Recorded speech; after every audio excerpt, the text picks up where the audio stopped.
All right, so I did the video the other day where I hobbled Bunny, and it was her first set of hobbles, and then I got asked about a bunch of questions about how I tie that rope, and is there a right way and a wrong way to do it, and whole variety of things. So we'll just try to cover them all right now. And this is a gentle horse. He's been hobbled a bunch. He's more interested in eating than anything. So that first set of hobbles, I like a long piece of rope like this. This is a, I don't know, 20 years ago or so, and somewhere or another, I was bored and I unbraided a nylon rope and braided it back together. Cotton works just as good, but I take it doubled over and I flick it around like that. I do it several times so those colts see it coming.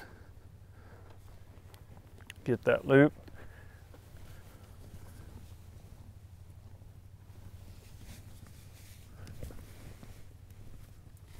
I double it like that. Then I take one of these, come under,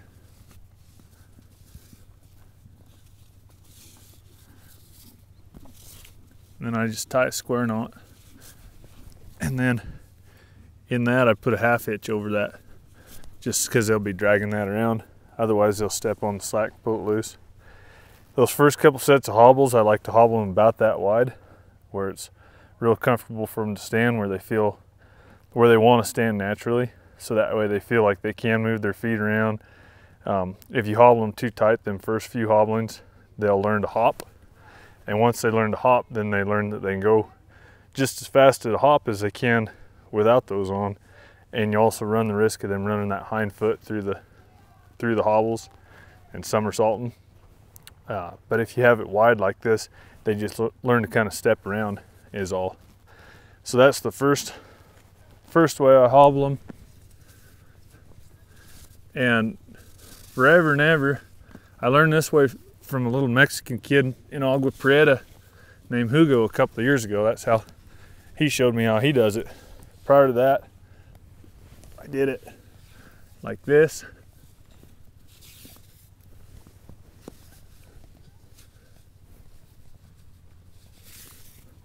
Take however many of these you need to where you got the right width.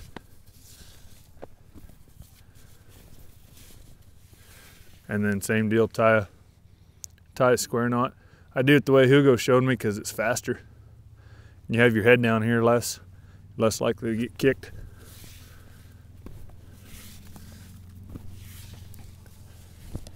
Another way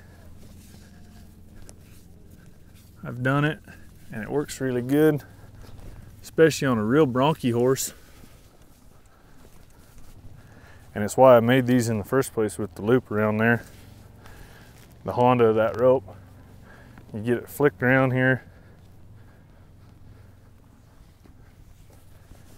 And this way, like I said, on a real bronchi horse, you can do it up higher like this. And you don't have to risk being down here and getting where you can get kicked. You can stay up high. And I do it above the knee, and then I just keep putting half hitches in there until I got it all the way across.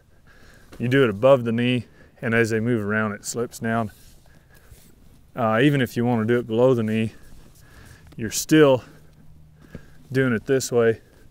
You're not having to expose yourself as much. I haven't done it that way in years because I don't have to. So I don't ride those kind of horses anymore. So another real common kind of hobble you'll see, this is just a cotton rope. It's been untwisted and braided back. One like that.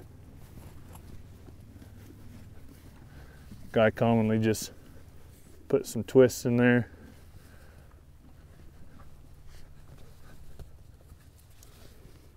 Then you tie it. You'd get a little closer than I got there. So that's another real common way you see it. What I like best, what I've come up with, and I make about 10 pair of these a year, and everybody always steals them, so I'm fixing to sit down and make a bunch more, so if anybody wants them, holler at me. But this, after I go with that first method I showed you, after I've done that a couple times, I go to using these. You just put 1, 2, 3 wraps in them is about perfect. Like I say, he's got his head down eating, so it's a little tighter. And then just slip that over, and that chain link keeps it there. That's the way I like it best, just because it's faster, it's easier. I don't start them out this way because it will kind of burn their legs a little bit sometimes. But these are the fastest, easiest, cheapest way that I know how to do it. They last forever if somebody doesn't steal them from you. And then getting them off is a lot quicker and easier. And it's just a deal where you don't have to spend as much time down here where you are exposed, where that colt wants to kick you, or more than likely these modern colts, they want to sniff you and bite you. And then once you've kind of been through all those and you got your horse broke, then to me the best kind of hobbles are just these kind. Once your horse is broke, they're just soft leather, and you can buckle them. And I don't start out with them because this leather can break. You can bend your buckles. If these colts get to where they're scared and they've got their legs braced against them, it's hard to get it undone. But once they're broke, it's good.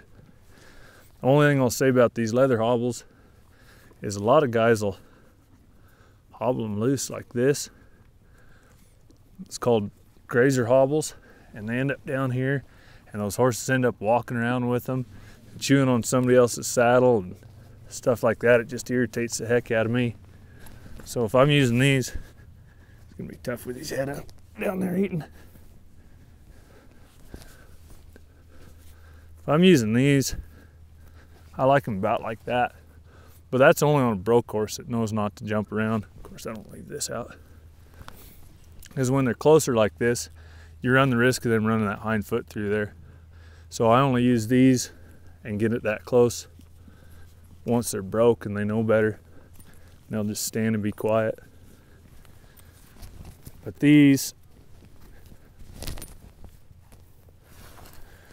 to me are really the best kind. And that's kind of all I have to say about hobbles. I don't know that there's a wrong way to do it. There's a lot of right ways to do it. A lot of different ways to tie those knots. But the key is to just not have their feet too close together when they're young, and not have their feet too far away from each other when they're older and know how to travel with them on. And to start out with something that's not going to burn them, because if you burn them those first couple of times, they're going to be funny about those hobbles the rest of their life. So safety tip for the day: if you use hobbles for a belt like I do, make sure your pants fit good enough that they won't fall off if you have to hobble your horse.